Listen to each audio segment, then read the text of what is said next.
உலகம் முழுவதும் அனைவருக்குமே தெரிந்திருக்கும் அந்த நல்லக்கண்ணு ஐயா அவர்கள்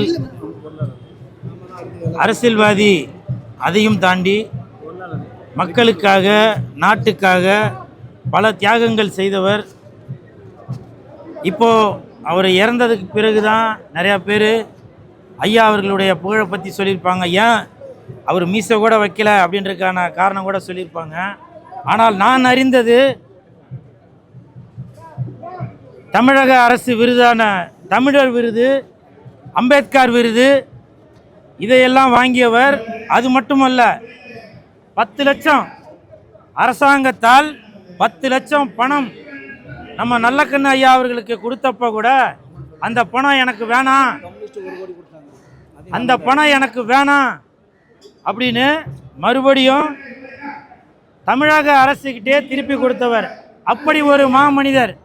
ஆனால் இப்போ உள்ள காலகட்டத்தில் பார்த்தீங்கன்னாக்கா 5 ரூபாய்க்கு பிஸ்கட் பாக்கெட் வாங்கி கொடுத்துட்டு அதை 1000 ஃபோட்டோ எடுத்து கோடிக்கணக்கான பேர் பார்க்கணும், நானும் சமூக சேவை செய்கிறேன் அப்படின்ற ஒரு கீழ்த்தனமான எண்ணம் உள்ளவர்கள் தான் இப்போ இருக்கிறது. ஆனால் ஐயா அவர்கள் அந்த 10 லட்சம் அப்ப அது ஒரு 10 கோடிக்கு சமம். அந்த பணம், அந்த பணத்தை கூட மக்களுக்கு தான் பயன்படுத்தணும் என்கின்ற ஒரு எண்ணத்துல திருப்பி கொடுத்தவர். அப்படிப்பட்ட ஒரு மாமனிதர். அதனால தான் ஐயா அவர்கள் பிறக்கும் போது அவரது தாய் தந்தை அவருக்கு நல்ல கண்ணு அப்படின்னு பேர் வச்சிருப்பாங்கன்னு நினைக்கிறேன். ஐயா, நீங்க விட்டு சென்ற அந்த பாதையை நாங்க இன்னும் பல தோழர்கள் அதை தொடர்வோம். இறந்தாலும் மறைந்தாலும் பேர் சொல்ல வேண்டும், இவர் போல யார் என்று ஊர் சொல்ல வேண்டும். அந்த வார்த்தைக்கு பொருத்தமான மனிதர் என்றால் அது நல்ல கண்ணு ஐயா அவர்கள் தான். வீர வணக்கம், வீர வணக்கம், வீர வணக்கம், வீர வணக்கம், வீர வணக்கம், வீர வணக்கம், வீர வணக்கம், வீர வணக்கம், வீர வணக்கம், வீர வணக்கம், வீர வணக்கம், வீர வணக்கம். ஐயா நல்ல கண்ணுக்கு வீர வணக்கம். ஐயா வீரர்களுக்கு நல்ல வணக்கம். வீர வணக்கம், வீர வணக்கம், வீர வணக்கம், வீர வணக்கம், வீர வணக்கம். வணக்கம். இன்னைக்கு தோழர் நல்ல கண்ண ஐயாவோட நிறைவு நாள். ஒரு 101 ஆண்டுகள் வாழ்ந்த ஒரு மனிதர், இந்திய அரசியலில் தமிழக அரசியலில் ஒரு பயணித்த மனிதர், அரசு மருத்துவமனையில் தன்னுடைய உயிரை விட்டார் அப்படிங்கிற வரலாறு எனக்கு தெரிஞ்சு எத்தனை அரசியல்வாதிகளுக்கு இந்த மண்ணில் இருக்குன்னு தெரியாது. எல்லாருமே சொல்லுவாங்க கம்யூனிசம் பேசுறது ஈஸி, கம்யூனிஸ்டாக வாழ்கிறது கஷ்டம் அப்படின்னு சொல்லுவாங்க. தன்னுடைய வாழ்நாள் முழுவதும் ஒரு உண்மையான கம்யூனிஸ்டாக வாழ்ந்த ஒரு மிகச்சிறந்த மனிதர். நான் பள்ளி படிக்கிறப்ப ஐயா எழுதின கட்டுரை படிச்சிருக்கேன்.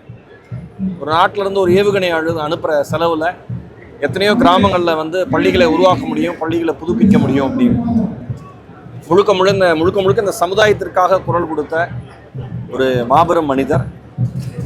அந்த மனிதருக்கு மொத்த தமிழகமும் மொத்த இந்தியாவும் சேர்ந்து ஒரு மிகப்பெரிய செவ்வணக்கம், வீர வணக்கம் சொல்லும். ஏன்னா தன்னை பாராட்டி எந்த விருதுகள் வந்தாலும், அந்த விருதின் மூலமாக எந்த தொகை வந்தாலும் அதை மறுபடியும் கட்சிக்கும் சமுதாயத்துக்கும் கொடுக்குற ஒரு மிகச்சிறந்த மனிதர். ஐயாவை பார்க்குறப்ப, ஐயாவோட வாழ்க்கையை படிக்கிறப்ப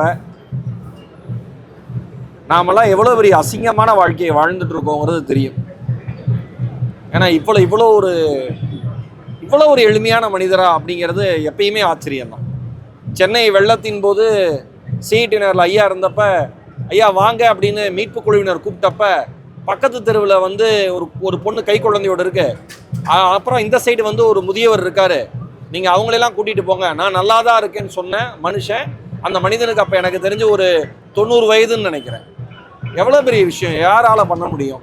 இல்லை நீங்கள் வாங்க, இது கட்டாயம் மேல் இடத்துலேருந்து உத்தரவுன்னு சொல்கிறப்ப இந்த ஏரியாவில் இருக்கிற எல்லாரும் ஏறட்டும், அதுக்கப்புறம் நான் ஏறுறேன்னு சொன்னார்.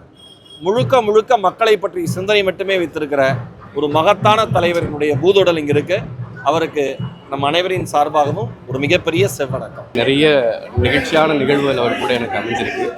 எல்லாத்துக்கும் மேலே கடைசியாக எனக்கு அவரோட இருக்கிற நினைவுங்கிறது ஜெய்பீம் படம் வெளியான பிறகு அது அவருக்கு தனியாக திரையிட்டு காமிச்சோம். அப்போ அவர் ஒரு வார்த்தை பேசுகிற இடத்துல இல்லை, உடல்நலம் இருந்தார், ஆனால் நான் பார்க்கணும்னு தியேட்டருக்கு வந்தார். படம் முடித்த பிறகு என்னை கூப்பிட்டு என் கண்ணத்தை தடவை அந்த கணம் என் ஞாபகத்தில் எப்பவும் எங்கள் ஞாபகத்தில் இருப்பார். ஒரு பெருவாழ் வாழ்ந்த ஒரு தலைவரை ரொம்ப மரியாதையோடும் வணக்கத்தோடும் ரொம்ப நன்றியோடும் நம்ம விடை கொடுத்தாங்க. அப்பப்போதான் நல்ல மனிதர்கள் தோன்றுவார்கள். ஐயா மாதிரி ஒரு நேர்மையான, ஒரு தூய்மையான அரசியல்வாதி என்பது நாட்டுக்கு கிடைக்கிறது ஒரு அப்பப்போ தான் கிடைக்கும். இதெல்லாம் பெரிய அவருடைய இழப்பு, நம்ம தமிழகத்துக்கு பெரிய இழப்பு. அவரை பார்த்து நேர்மையாக எப்படி அரசியல் நடத்தணும், நேர்மையாக இருக்கணும்னு வர்ற தலைமுறை கற்றுக்கணும். அவருக்கு இந்திய ஜனநாயக கட்சி சார்பாக ஆழ்ந்த இரங்கலை தெரிவிச்சு